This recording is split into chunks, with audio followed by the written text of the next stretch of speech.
नमस्कार दोस्तों, आज वामन जयंती के उपलक्ष्य में वामन द्वादशी की व्रत कथा लेकर आए हैं। वामन द्वादशी का व्रत अनंत फलों को देने वाला है, पुण्य फलदायी व्रत है। वामन द्वादशी का व्रत करने वाले व्रती को यह चाहिए कि वो द्वादशी को मध्याह्न के समय भगवान वामन को षोडशोपचार पूर्वक पूजन करें। षोडश संस्कृत शब्द है जिसका अर्थ है 16, अर्थात 16 प्रकार से भगवान का पूजन करें तथा वामन भगवान की कथा सुने। उसके बाद एक मिट्टी के बर्तन में दही, चावल, शक्कर रख करके ब्राह्मण को दान देवें। इस दिन फलाहार करके ही व्रत करना चाहिए और दूसरे दिन त्रयोदशी को इस व्रत का पारण करना चाहिए। आइए अब हम सुनते हैं कथा। सतयुग में भगवान विष्णु के परम भक्त प्रहलाद के पुत्र दैत्यराज बलि ने स्वर्ग लोक पर अपना अधिकार कर लिया। समस्त देवता पुनः स्वर्ग लोक की प्राप्ति के लिए इंद्र को आगे कर भगवान विष्णु के पास गए और उन्हें अपनी विपत्ति बताई। भगवान ने कहा कि मैं स्वयं देव माता अदिति के गर्भ से उत्पन्न होकर स्वर्ग का राज्य आपको फिर से दिलाऊंगा। भगवान की इस सत्य वाणी को सुनकर सभी देवता प्रसन्न होकर देव माता अदिति के पास जाकर भगवान के अवतार की प्रतीक्षा करने लगे। उधर राजा बलि ने भृगुवंशी ब्राह्मणों को लेकर नर्मदा नदी के किनारे अश्वमेध यज्ञ करना शुरू किया। इधर भगवान का अवतार समय जानकर सभी ग्रह नक्षत्र अपनी शुभ स्थिति में आ गए। आकाश में शंख, ढोल, मृदंग बजने लगे और इस प्रकार अजन्मे भगवान श्री हरि विष्णु का भाद्रपद मास के शुक्ल पक्ष में द्वादशी को वामन रूप में अवतार हुआ। भगवान ने सुना ब्राह्मणों की सहायता से राजा बलि अश्वमेध यज्ञ कर रहा है। तब श्री वामन देव बाल ब्रह्मचारी के वेश में उस यज्ञ की तरफ चल पड़े।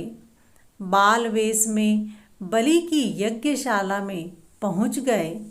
उनके तेजोमय स्वरूप को देखकर बलि ने अर्घ्य, पाद्य, आसन आदि देकर उनका षोडशोपचार पूजन किया तथा चरणोदक चरणामृत ग्रहण किया।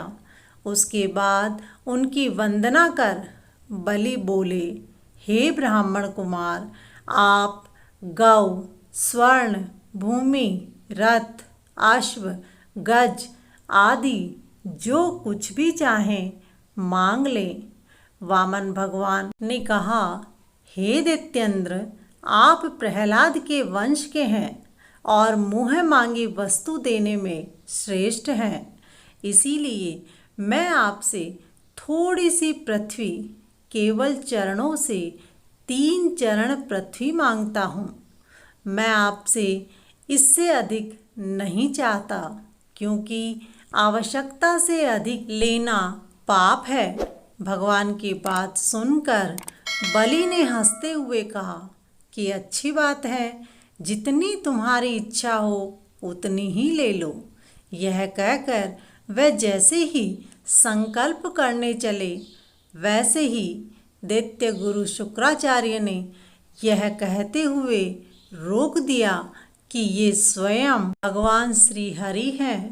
3 चरण में तो ये सारा ब्रह्मांड नाप लेंगे और तुम्हें राज्यश्री से हीन कर देंगे। इस पर बलि ने कहा कि जिनके लिए यज्ञ यज्ञादि किए जाते हैं वे भगवान विष्णु स्वयं उपस्थित होकर दान प्राप्ति की इच्छा कर रहे हैं तो मैं स्वयं दूंगा।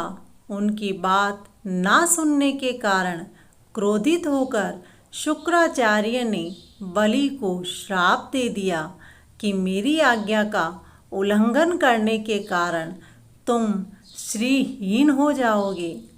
इस पर जब बलि दान देने के लिए भगवान के चरण धोने लगे तो देवता, गंधर्व, सिद्ध चारण उनकी प्रशंसा कर दिव्य पुष्पों की वर्षा करने लगे।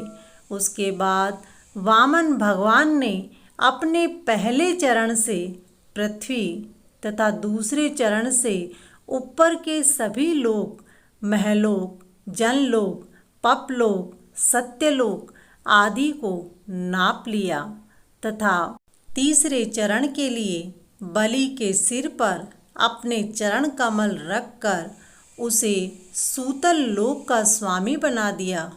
यही नहीं, अपने सुदर्शन चक्र को उसकी रक्षा में नियुक्त कर दिया। राजा बलि ने सदैव दर्शन देने का वरदान भी प्राप्त कर लिया। भगवान की हर परीक्षा में बलि उत्तीर्ण हो गए।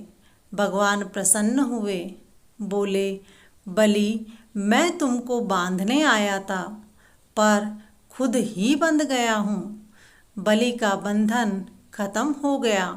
भगवान ने कहा, बलि, मैं तुमको विश्वकर्मा के द्वारा निर्मित सूतल लोक, जो स्वर्ग से भी उत्तम है, देता हूँ। मैं सदैव तुम्हारे सामने रहूँगा। बलि और उसकी पत्नी ने प्रार्थना की। बलि की पत्नी विंध्यावाली ने कहा, प्रभु, आपने क्रीड़ा के लिए ही जगत की रचना की है। आप ही सब कुछ के मालिक हैं। लोग झूठे ही स्वयं को स्वामी मान लेते हैं। लोग झूठे ही अपने आप को उसका मालिक समझ लेते हैं। आप ही कर्ता धर्ता संहर्ता है। संसारी जन भला आपको क्या समर्पण कर सकते हैं। बलि को सूतल लोक में भेजते हुए भगवान ने कहा, बलि, दानव और दैत्यों के संसर्ग से जो कुछ आसुरी भाव तुम्हारे अंदर आया होगा वह मेरे प्रभाव से समाप्त हो जाएगा। सावर्णी मनवंतर में तुम इंद्र बनोगे। तब तक सूतल लोक का राज संभालो। भगवान की आज्ञा को शिरोधार्य कर बलि अपने कुटुंबी जनों के साथ सूतल लोक चला गया। इंद्र को स्वर्ग मिल गया। सुखदेव जी ने कहा, जो लोग वामन कथा सुनेंगे, सुनाएंगे, उन पर श्री हरि की विशेष कृपा बनी रहेगी। वामन भगवान के इस अद्भुत अवतार चरित्र के श्रवण करने वाला परम गति को प्राप्त करेगा। बोलो विष्णु भगवान की जय, वामन अवतार की जय।